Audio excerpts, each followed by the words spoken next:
Hello, everybody. My name is Dan Skipal, and this is the Top 5 Weekly, where myself and some guests discuss a topic, director, actor, actress, whatever, sometimes a genre, and we run it down from 5 to 1. And this is the topic this week is Martin Scorsese in honor of The Irishman.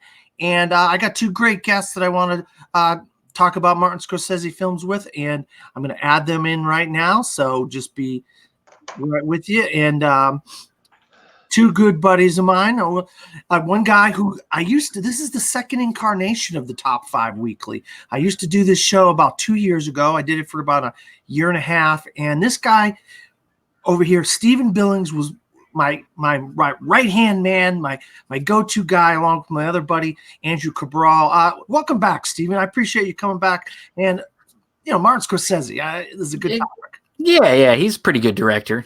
He's done some good stuff. It's nice to come back and talk some movies. And yeah, we did this for a long time. We did probably 50 episodes of Top 5 Weekly. Me and Andrew, and now me and Andrew do our own show over Cinema Discovery Project. We talk a lot of movie topics. So a little plug in there if you want to go. You have a right to plug your show. I don't refrain from that at all. That's fantastic. Plus, I listen to it. So yeah, of course. Okay. And Kirk Kowakowski, what we call him, the consigliere. Look at that name. I think he had a great nickname. How you doing, Dan? Hanging in there, man. Glad to have you tonight. Absolutely, yeah. I mean, this is a great topic. I appreciate you bringing me in on this. Scorsese, obviously one of the all-time greats. A lot of movies that can go on these lists. I don't think there's any wrong answers. We're probably just going to nitpick maybe about placement a little bit. But yeah, we're going to be talking about a lot of good movies tonight. Yeah, we absolutely are. And so since you're the first one to my right, Kirk, I'm going to go with you first. And there is one rule. If you say something that either Steven or I have, okay, we will go back to that later on, and we'll just move on to the next person that doesn't, so they can talk about whatever it is they talk about. That way, it will cut back on the kind of everybody talking about the same thing. We'll just talk about it all at once. Absolutely. So I have a feeling we're probably going to start off by doing that right off the bat. My number 5 is Raging Bull. Yep. All right. Okay. Right on, Steven. No, I don't have it, so I'm, All right. So, okay. So after you talk about it, Kirk, the problem is you cannot talk about it. We cannot talk about it. All so right. we'll go to Steven. We're going to go to Steven and talk about his number 5.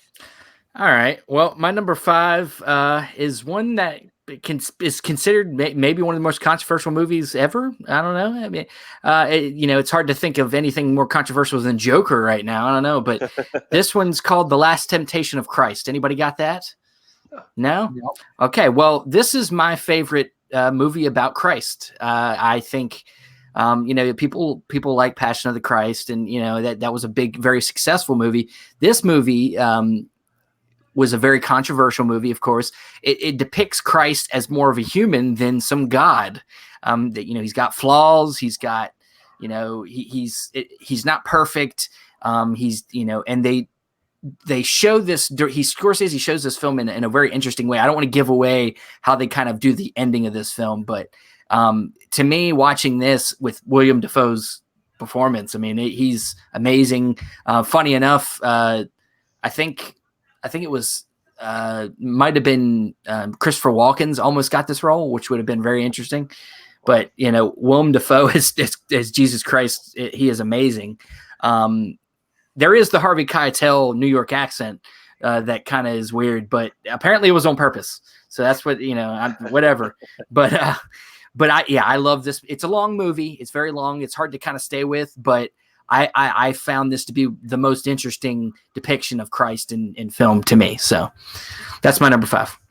All right. Well, look, I like The Last Temptation of Christ. Do I think it's the best portrayal of Jesus in movies? No, I don't. Yes. But it's Scorsese, so it's in and of itself a great film in its own way. You just have to look at the greatness that he puts into it. It's different. It's different than so many of his other films. And Willem Dafoe as Jesus is fantastic. I actually have this kind of down on my list in my Scorsese filmography. but that's because I like so many other ones more than The Last Temptation of Christ.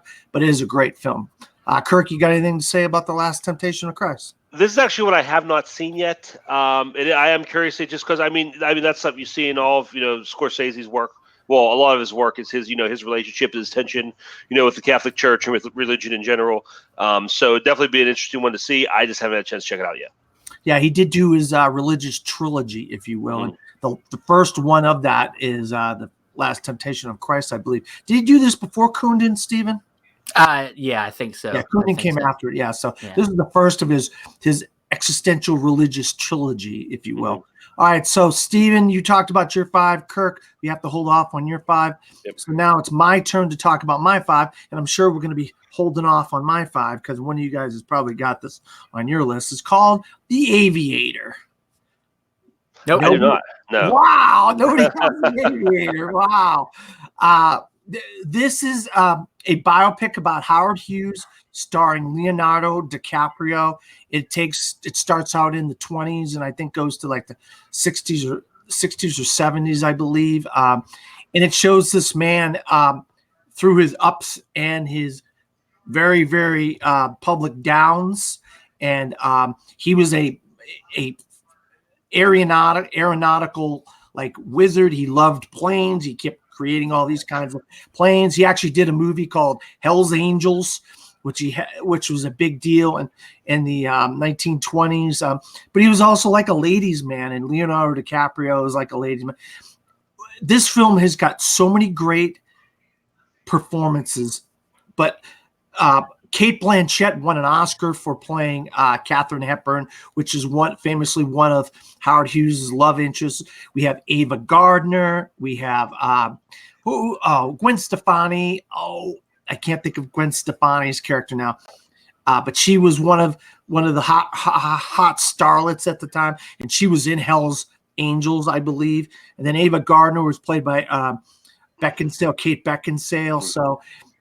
And there's John C. Reilly in here. Then you got, in kind of like villain roles, you got Alec Baldwin as Juan Tripp, and you got Alan Alda as a corrupt Maine senator.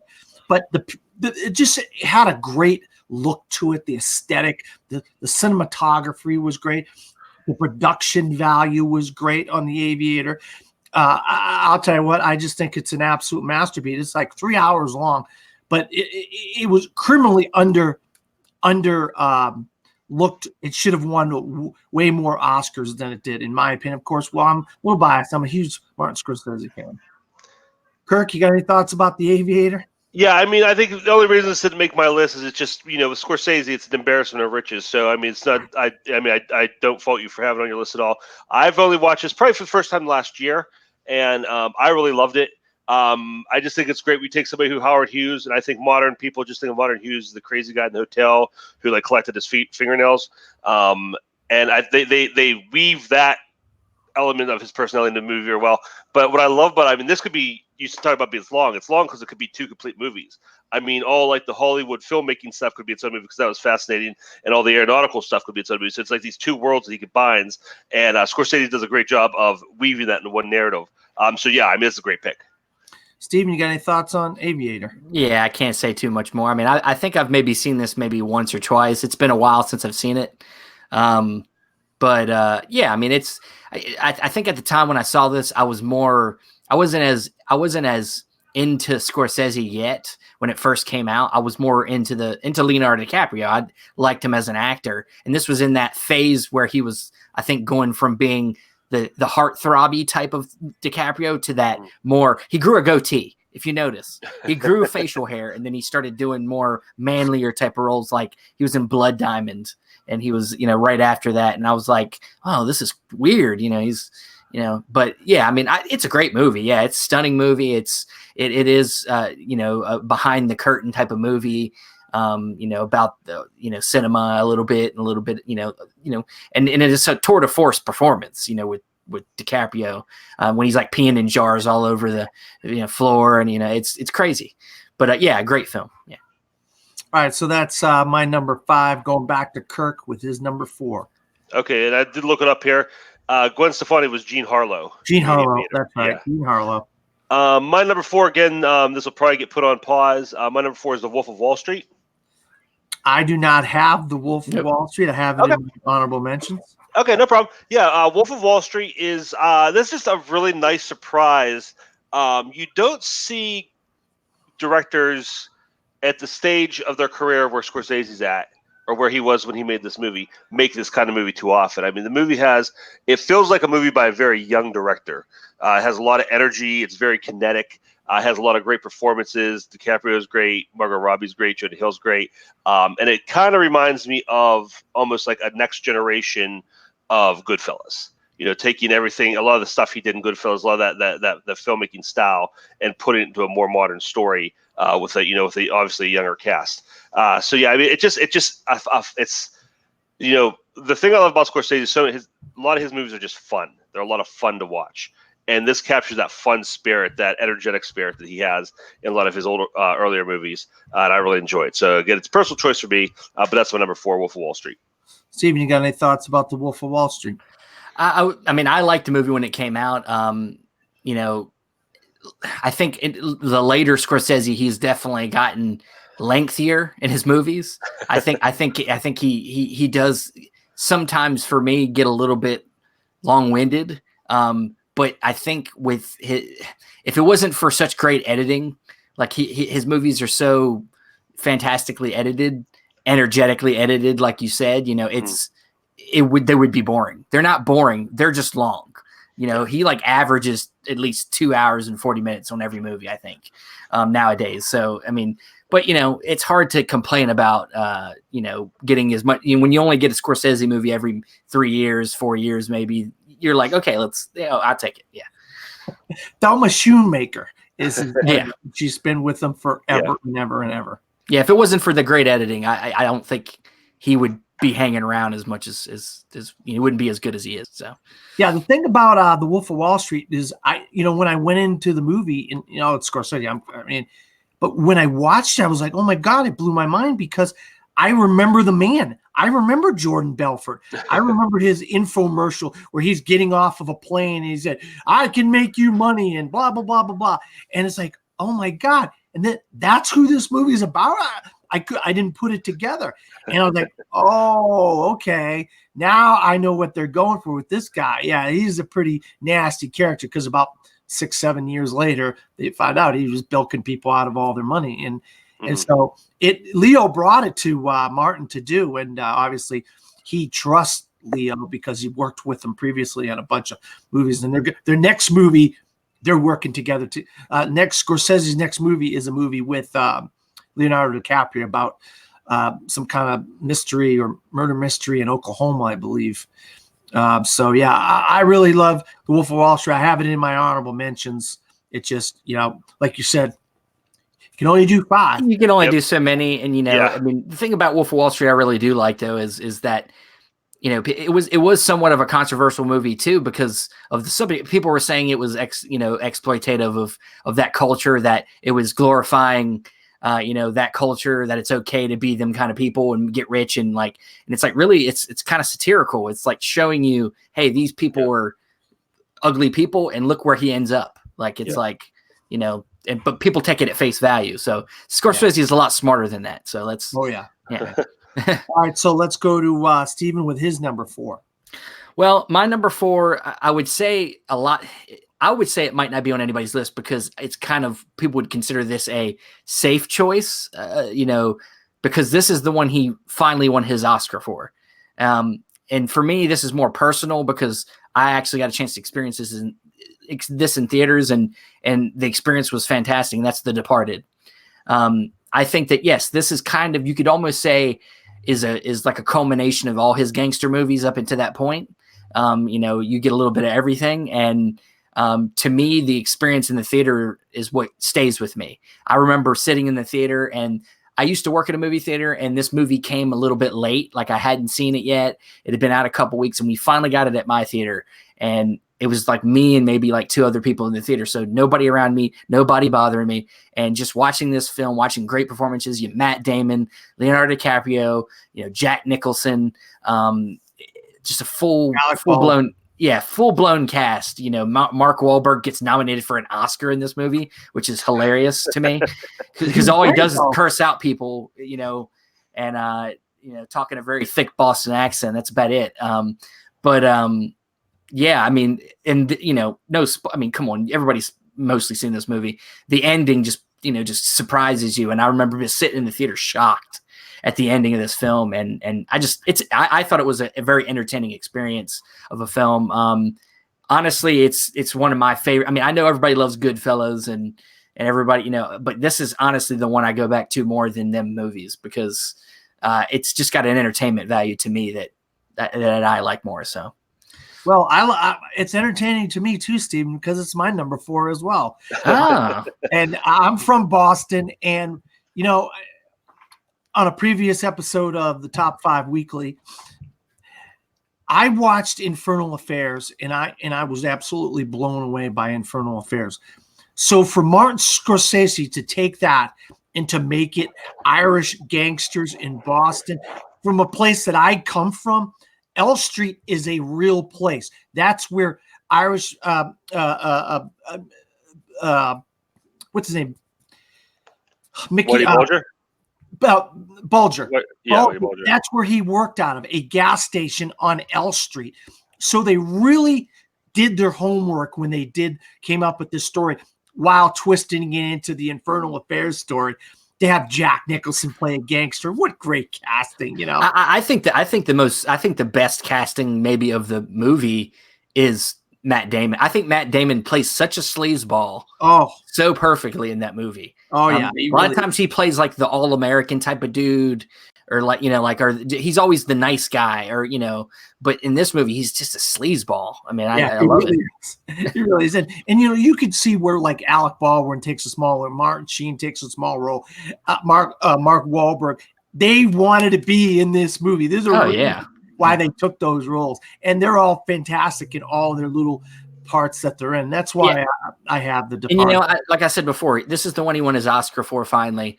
Movie also won Best Picture, but and I don't consider it to be his best work, but he'd missed out so many times. And who knows if those damn rappers who won the year before for a song for a movie with Taraji P. Henson and Terrence Howard didn't win and call out Martin Scorsese. 2 for us, none for you. We don't even know if The Departed would have won Best Picture next year. It just so happened he had a movie coming out the next year.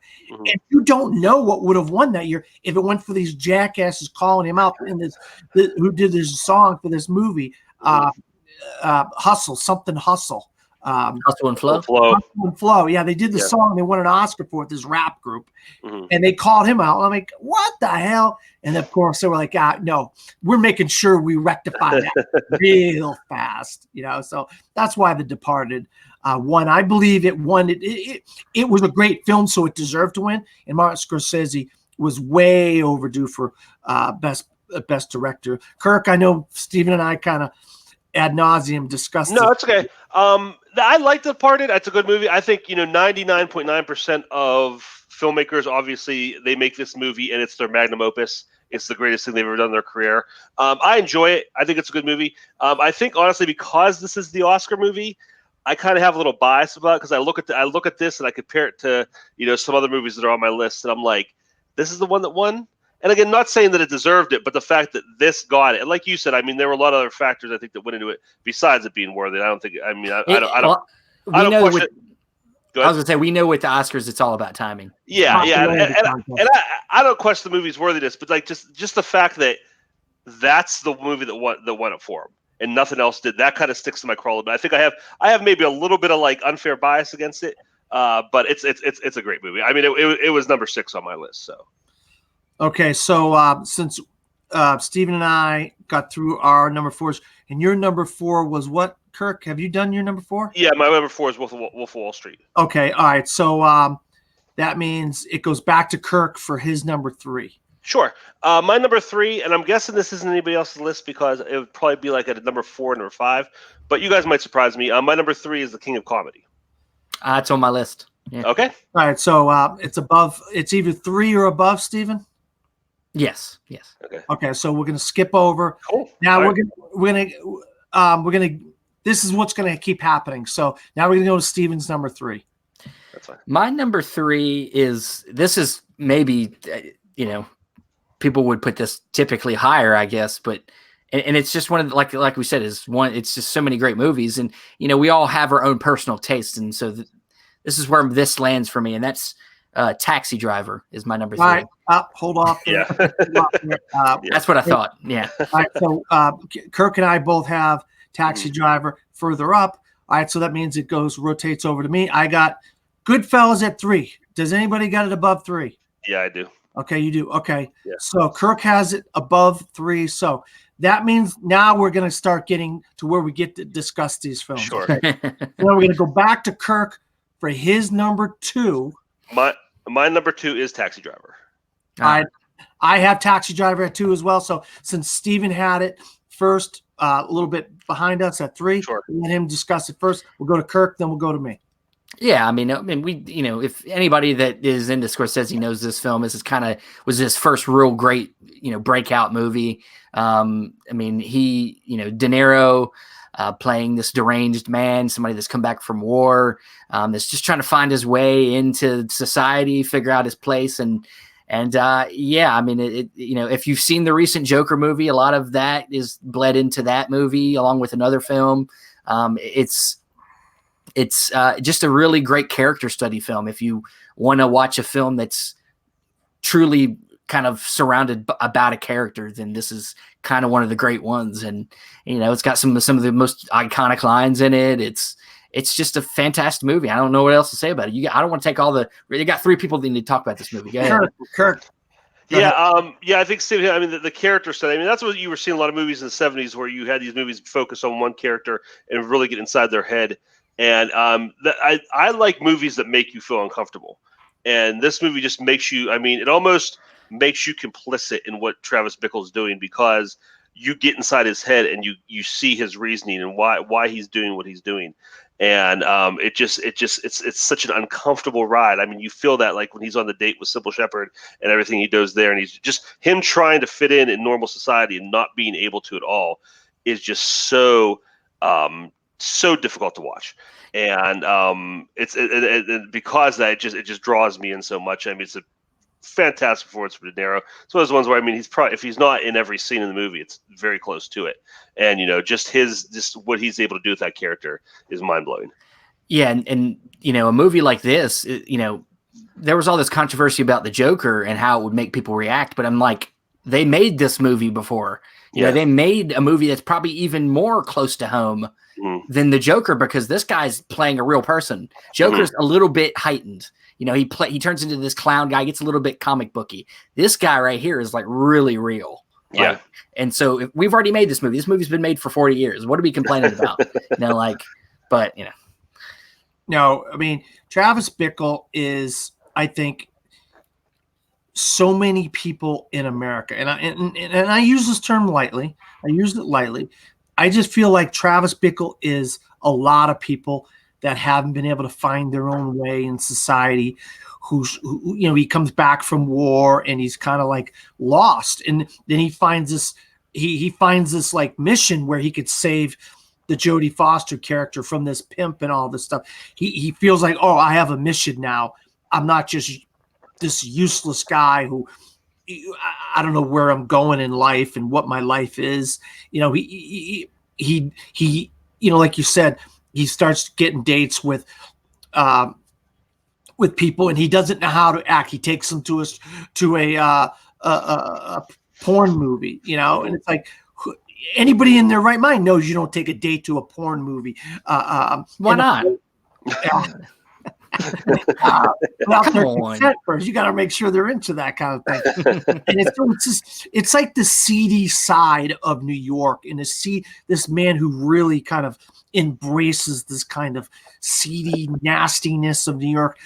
Driving a cab, you get to see all these places, and even in the movie, a kind of a creepy character. Martin Scorsese plays a character in the cab at one point, and he's got him driving place to place in the cab, And with Jodie Foster and Harvey Keitel as a pimp in it, there's a lot of like seediness and darkness, which I'll tell you what, I loved it. I absolutely loved the cinematography was so just like grainy, and it had like a really really cool aesthetic to it. I wish we could get to that aesthetic again today. I think the closest in recent times that I've seen get close was Good Time by the Safdie brothers. Yeah. I think get very close to the Scorsese's feel. It did, yeah. But it's the perfect 70s movie. It captures that 70s aesthetic so perfect. Yeah. So so I added a 2. Kirk had a 2, and Steven had a 3. All right, so that means that was Steven's number 2, 3. So it means we got. I think we hit that on my 2, right? That was on his 2. So now we go back to you. Now we go to me, and my number 2 was Taxi Driver as well. So me. Yeah. So it goes back to you for your number 2. All right. So this one's maybe not on anybody's list, I'm thinking. And I started to think about this movie, and I mean, honestly, if I had time, I would have watched it again. I just remember once again my theater experience being very powerful, and I've watched it twice. I watched it when I bought it on home video, and I just think it's one of his most amazing films, and that's Silence. Silence came out 2016, and it's about these 2 Jewish priests that are seeking out their mentor that went to Japan to try to convert, Japanese to Christianity.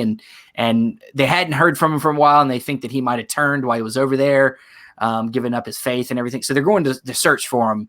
And it's an epic. I mean, it really is an epic. And it's a movie of suffering, and it's a dour movie, but it is one of the most gorgeous movies I've ever seen. You got Andrew Garfield, and you got Adam Driver, and Adam Driver, I think, gives one of the most amazing performances in this movie. And then Liam Neeson shows up. He's the priest they're looking for, and he pops in right near the end. And it's just, a film that really, as you were talking about I guess you call it the Faith trilogy or whatever you want to call it. This is that 3rd film. And he really gets into what faith means in this movie. Does it mean, does God want me to die? Is believing in God mean that I have to die for him, or do I have, what does it really mean to believe in God, and how far can your faith take you? And it's a very introspective movie. And I just remember thinking about this movie for weeks after it came out, and what makes me want to watch it again. I need to watch it again. I have it right here, Steven. Right here. Yeah. It's. I just think it's an amazing movie, and it was completely ignored especially because of the timing. It came out in like January. It was very limited release. This was a very big passion project for Scorsese. He'd wanted to adapt this for a long time, and I think he nailed it. I want to read the book too. I just think it's a gorgeous movie. It calls to Kurosawa movies, old Kurosawa movies. It has that feel too. It's amazing. Yeah, it's my number 2. Yeah, and it took him a while to get it made. It wasn't. It's like as soon as his last movie, whatever his last movie was. Was his last movie before that Hugo? I think so. Yeah. I mean, it was 5 years between movies. Well, the thing is a lot of times you hear this a lot with a lot of directors that they'll go do a movie for a studio if they can do the thing that they want to do. Yeah. And I think that might have been the case with this movie. He did Hugo, and that was kind of a family friendly movie that got, Christmas release, and he probably got some of that funding to go finally do Silence. So maybe it was Wolf of Wall Street. It could have been.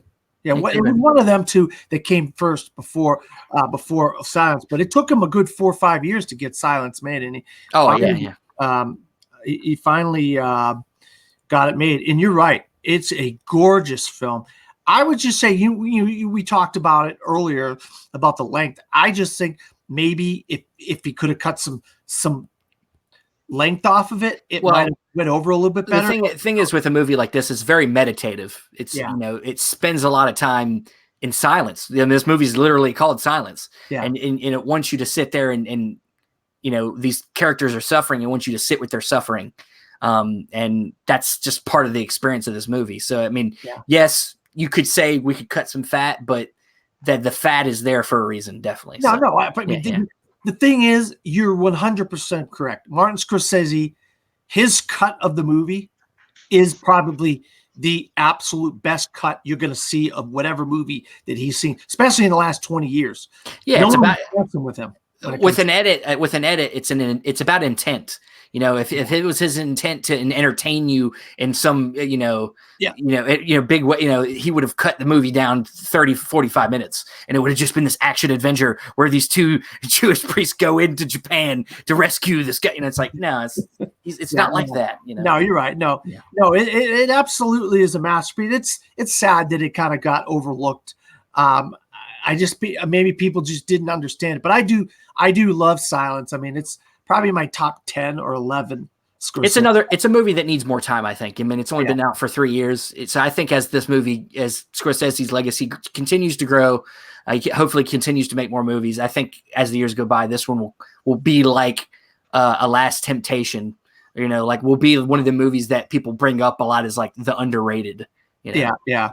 Kirk, you got any thoughts about Silence? Yeah, I mean, we talked about the length, and what I've heard about the length, and the some of the things you guys hit. It's a dollar movie, so it's kind of. I mean, I do want to see it, but it's one of those ones when it comes to the top of the list. I'm like, oh, maybe I'll watch this 90-minute one here, a little more easy to digest. So, I do definitely have this on the list, and Steve, your description of it really, especially talking about how the has the Kurosawa influences and everything, really piqued my interest. So this is probably what I'll probably hit soon. All right, so we haven't done my 3, but I believe my 3 is Kirk's number 1. Am Probably. I correct? Goodfellas, Kirk? Are we on to number 1? For you, we are. Yeah. Yep. Number 1 is Goodfellas. All right, go ahead. This is in my top 5 all-time movies. I think it's a masterpiece. It's a classic. And as far as Scorsese goes, I feel like this is a movie that he was making or working on and perfecting his entire career up to this point. You go back, you watch a lot of his movies. You watch, Mean Streets. You watch Look Who's Knocking on My Door. You watch Raging Bull. You see the prototypes of a lot of the characters and a lot of the storylines and a lot of the themes that are in Goodfellas. And I just feel this is his. I mean, this is the top of the mountain for him. He still made a lot of great movies after this point, but I feel like I don't want to say the movies after this feel like they're from a filmmaker who's content might not be a good word used, but it feels like after this movie he doesn't have anything left to prove, and maybe he's a little more relaxed. And again, not a knock against him, he still does a lot of good work. But I think that, like I said, this is the mountaintop for him. This is the peak. This is where this is his magnum opus. This is where he was heading. This is the trajectory he was on his entire career, 20, 25 years leading up to this. I won't go. I know you want to talk about too, Dan, so I won't talk too much. But I mean, the performance of great Ray Liotta, Pesci, De Niro, just mind-blowing cast top to bottom. Great script. Great. We talk about the editing in this movie, the cinematography, just everything. It's just a perfect storm of a great movie, and it's one of my favorites.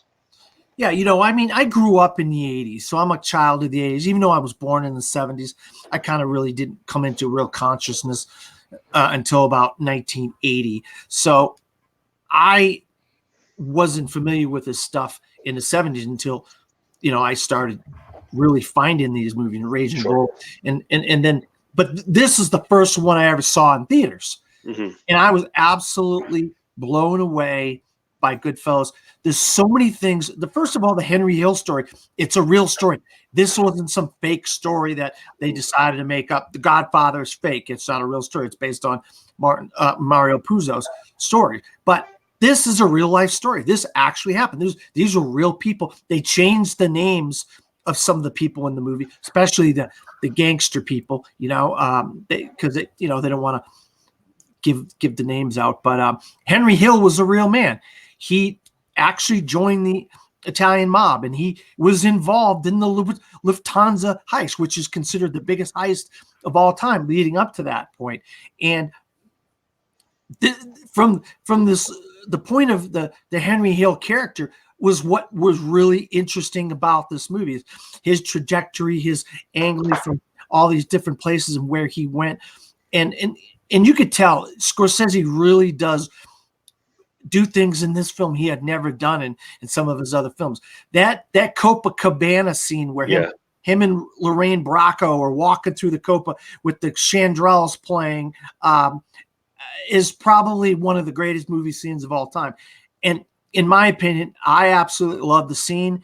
And a lot of directors copied this with this tracking scene. It was the first time you've seen something like that, with a giant crane tracking through a building like that, or a bunch of hallways and stuff like that. And so he did do things, and this was the culmination of, like you said, all of that work he had done previously. And it was really, I mean, I think did he lose to Rain Man that year? Was that the year he lost to Rain Man? Dances with Wolves. Yeah, Dances with Wolves. Yeah. Oh, it wasn't really that long. Wow, I thought it was in the 80s. Dances with Wolves. Yeah, 1990. Yeah. Oh, 90. Okay. Yeah. So he had basically been making movies for 20 years at that point. So that's wow. I don't know why I thought it was in the 80s. Well, I mean, 90. You're right. You're right on the cusp. Yeah. So I absolutely love Goodfellas. It's just got, like you said, Joe Pesci's phenomenal. It's got De Niro, which is great. Ray Liotta, though, is it, like, I think just before this he had done like Field of Dreams or something like that, and he hadn't done a whole lot of things prior to this. And this is the movie that put Ray Liotta on the map. Yeah. Of course, he's Shoeless Joe Jackson in Field of Dreams. He's great in that, but you didn't really recognize him until he plays Henry Hill in Goodfellas, and it's a fantastic film. The score is amazing. The soundtrack. There's so many great things about this film, and it was definitely, it should have probably won. But how many times are you going to give Scorsese? Wait a minute, he had never won. Let's give him one. No. Yeah. All right, so I'm just going off on a tangent there, but Steven, what is your number one? Well, I'll say real quick before that, I didn't put Goodfellas on my list. And I know people love this movie, and I think a lot of it comes down to timing for me, because when I started getting into Scorsese, I'd already seen Departed. I'd already, I was seeing other of his films and other of his gangster films before I even saw Goodfellas. So I think because I'd seen his other gangster movies, that movie didn't feel as special to me. I consider it to be great. It's still in the top 10, whatever. I mean, but it's not one I want to go back to. I don't know what it is. I'm sorry, guys. I don't go back to Goodfellas a lot. Everybody loves that movie, and I get it, but it's, what I like about it is it glamorizes the gangster lifestyle. We know they're a bunch of criminals. Even the little subtle scenes of them cooking pasta in the jail. I love that scene. That's fantastic. What a great scene. It's just like it personalizes the gangsters. Well, and, I mean, it's a glamorous life, if you ask me. My thing is it's just it. When I got around to it, like I said, I've seen a lot of other, and I'm not like a big fan of the Italian gangster genre. They're all very similar. I feel like that not even Scorsese, but other filmmakers that do that genre, they all feel the same. And that's why The Departed felt different to me, because it was Boston. It was the Irish mob. It was something a little different. But yeah, I kind of got sick of that the Italian mob movie. So that's probably part of it, but I still like the movie. But something tells me that Kirk will never get sick of it with that.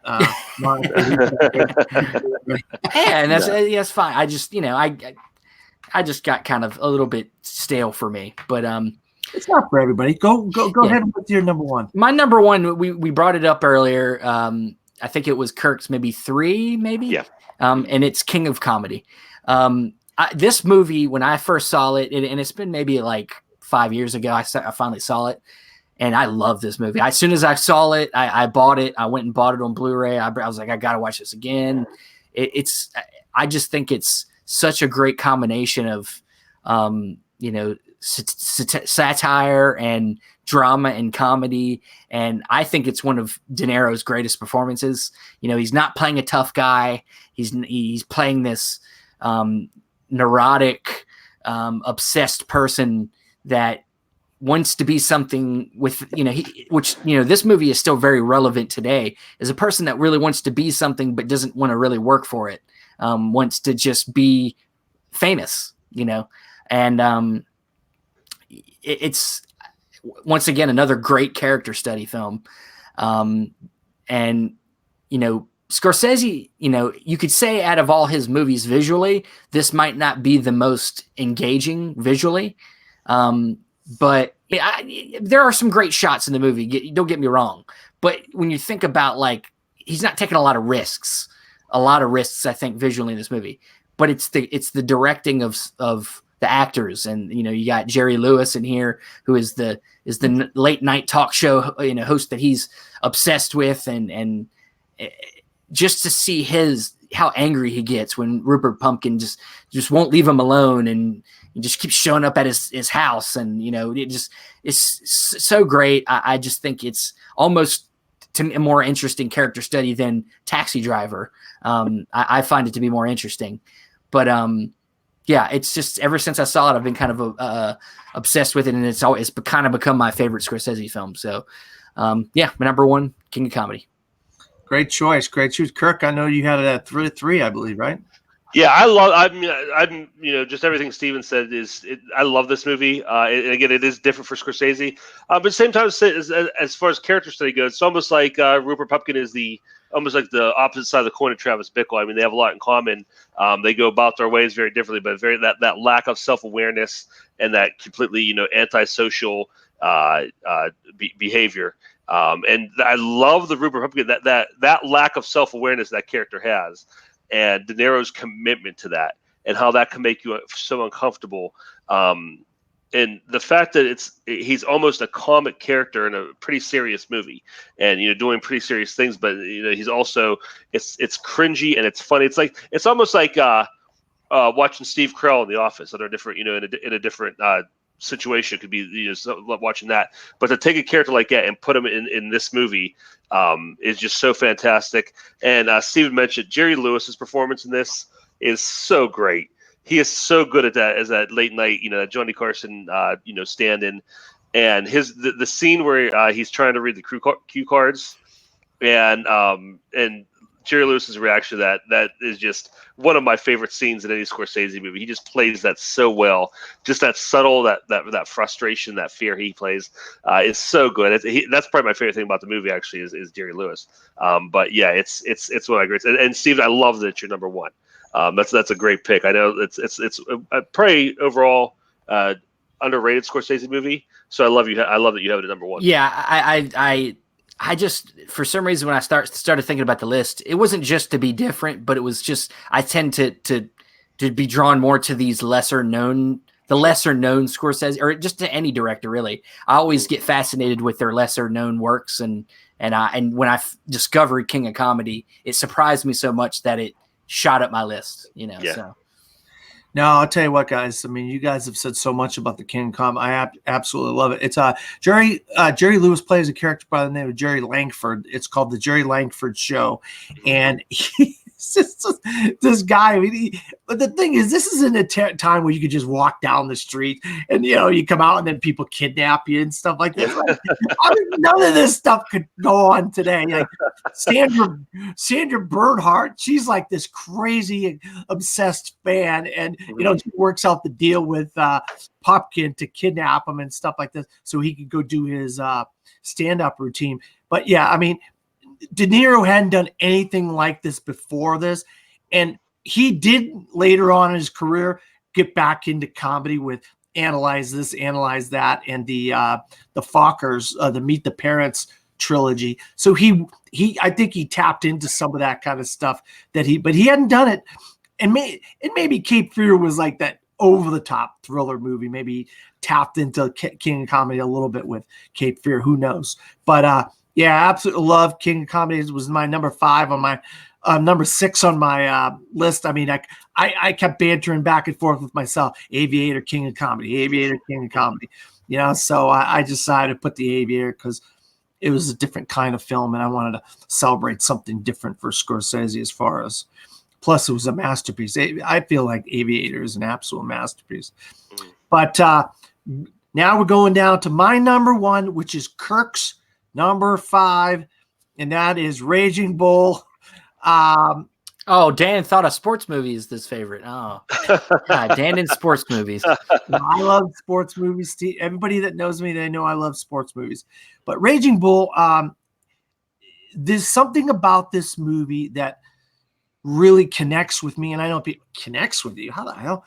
Well, I grew up in a really rough family, and my father was a very abusive man, and he was an alcoholic, and he was very nasty character. And when I first saw Raging Bull, even though Jake LaMotta is a boxer, I really saw my father and how he treated my mother and how he treated my brothers and my sisters and myself. The language of how he interacted with his brother and his wives. And it just like, wow, I just felt like, oh my God, my father is in the movies. There's real people. They're using this as real people. And Jake LaMotta was just a conduit for me as a child to be like, people with rough life, people, there are not good people in the world. There are some nasty, nasty real people. And that's what Jake LaMotta, and then that whole montage at the end, about, and you're just like, man, this is just not a good person. And it really showed that Scorsese really got inside of Jake LaMotta, got inside of the character. And then the fighting scene, it's famous. He has famously talked about the fighting scenes, and he didn't know how to do the fighting scenes. And it was De Niro and De Niro and him talking about it and how they were going to do it, and have the camera above the ring and have it turning and kind of having kind of like a wild kind of way of doing the fight scenes. And of course, one of my favorite quotes of all time is, you never got me down, Ray. You never got me down. At the end of the last fight with Sugar Ray Robinson and him. And so, yeah, Raging Bull is going to be my number one. It will always be my number, is how I relate to the film and how my life parallels it in a way, growing up and living, trying to get through life myself. So, Kirk, what are your thoughts on Raging Bull? Yeah, it's a great, it's a beautifully made movie. And again, I see this as, again, shares a lot of themes, a lot of the relationship issues that a lot of Scorsese movies have. I love the way the boxing is shot. Excuse me. Some of the best, I think, cinematography for boxing ever. I love the fact that it's not, it's almost hyper realistic. Where the violence is like exaggerated and the beatings are exaggerated, with the blood splatter and everything. And just the use of the black and white is great. I think it's my number 5. I mean, I know that's not very low on the list, but I know a lot of people, agree with you, Dan, have this number 1 or maybe they're number 2. My reasoning for it is kind of what you spoke to, just the character of Jake LaMotta and just kind of how despicable he is. And there's not, like, a lot of his movies you watch, Goodfellas, Casino, all these other movies, and even the bad people, they show you a side that you can kind of latch on to, say, okay, yeah, I get this guy where he's coming from. And, with Jake LaMotta, it just seems like he's all bad. It's hard for me to connect with that character. And to, at the end, at the end, I kind of felt, when he's the scene in the prison cell and everything, where you're supposed to feel bad for him. It's like, I just don't. Like, this guy's getting everything he deserves, so it's really hard for me to let. And he just that self pity and that he goes through and everything. Just a real hard character for me to latch onto, and I think that's why I don't connect with this movie as much as a lot of people do. But from a cinematic standpoint, you're right; it's a masterpiece. Steve, you got any thoughts on Raging Bull? Yeah, I very much the same thoughts. I mean, I don't come back to this one a lot, but it is at a filmmaking standpoint, it's fantastic. I mean, what De Niro has to put himself through to do this role. I mean, he gets himself in excellent shape, and it's very physical, and yeah, the cinematography is beautiful. I mean, yeah, I don't have much. I mean, this was, I think, the introduction of Joe Pesci, if I wasn't mistaken. This is Frank Vincent. Yeah. So this is when you first see them working together, and yeah, I mean, he gained 60 pounds for the framing sequences too. Mm-hmm. So he, like you said, he's in great shape. Then he has to go gain all this extra weight so we can look be fat. Oh yeah, this is before Christian Bale, gaining and losing weight, and Yeah. Yeah, he did it first. All right, Kirk, you got any honorable mentions? Yeah, I'll just go over here. Couple you guys mentioned. Departed would have been my number 6. Aviator would have been. I think I have that like 8 or 9. So those are both movies I really enjoy. Cape Fear is one, and again, I have no reason for not putting this list other than, like I said, it's just embarrassing of riches. Cape Fear is that's one of my favorite De Niro performances. That movie's a lot of fun.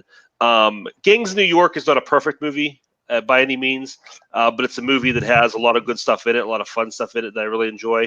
Again, I don't go back to it that often because of a lot of the shortcomings, but there's enough there for me to cling to, and yeah, I think that's it. And again, Casino.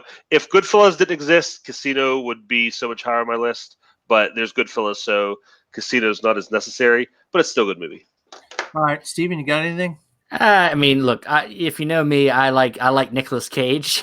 so Bringing Out the Dead is an interesting one to go and check out. Also, I mean, Casino, Casino's another one of his kind of epic, long kind of movies that, if you want to hang out with Pesci and De Niro for 3 hours, then go do it. Also Sharon Stone, of course. I mean, he's also, look, I mean, I've only seen a couple of them, but he's got a lot of amazing documentaries too, especially with music. So, there's that. There's Color of Money. I like The Hustler. I love The Hustler. And then this is his sequel that, Paul Newman gets an Oscar, probably should have gotten it a long time ago. But, he got, once again, another movie with Scorsese where somebody got an Oscar, probably should have gotten it a long time ago. But this is young Tom Cruise being cocky. I love watching that every once in a while. It's a nice little kind of guilty pleasure of sorts. But, yeah, I mean, there's tons of movies. I want to take them all away. Dan? Well, I mean, I got King of Comedy and Wolf of Wall Street on my honorable mentions. You guys both mentioned those. But what I wanted to make sure that I brought up that I think, and I'm not a big fan of, and I know there's people out there, they love their 3D. I'm not a big 3D guy. I just won't even seek out movies in 3D. But the movie I did seek out in 3D, and when I saw it in 3D, and the things that were in 3D were things that you didn't think would be in 3D, and that's like smoke and train cars and people walking. And it was really great to see him do a love letter to Hollywood in old movies of early 1900s, and that's Hugo.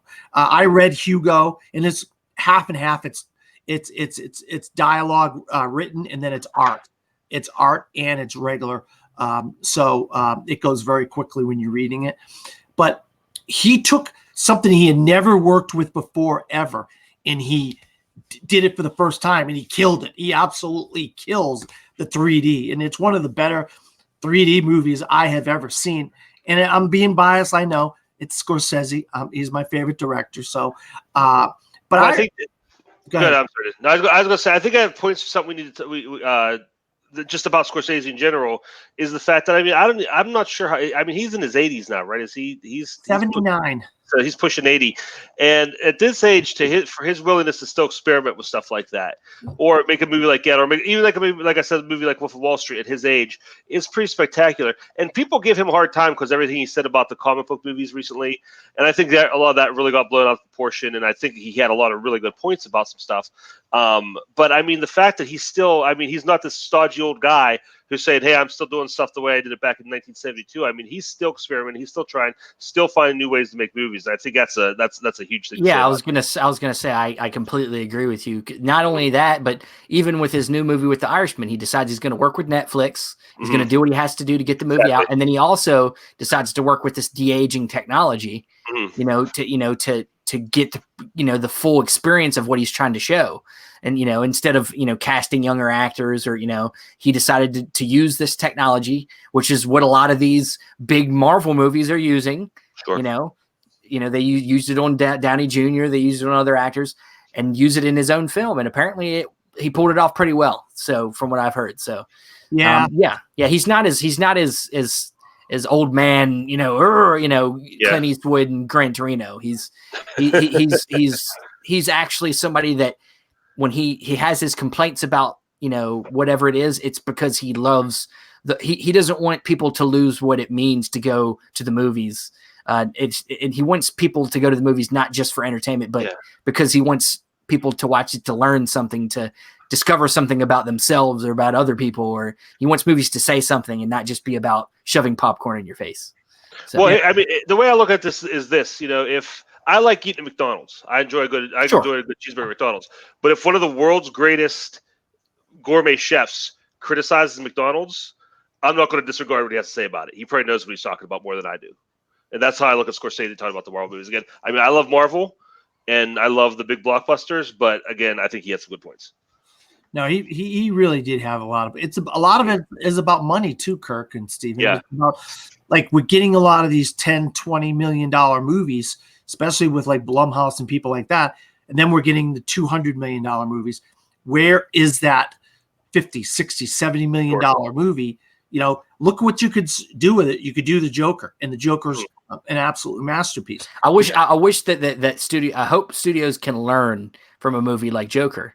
Yeah. You know, though there is an IP involved, you can make a movie and it be not cost that much, and it can capture people's imaginations.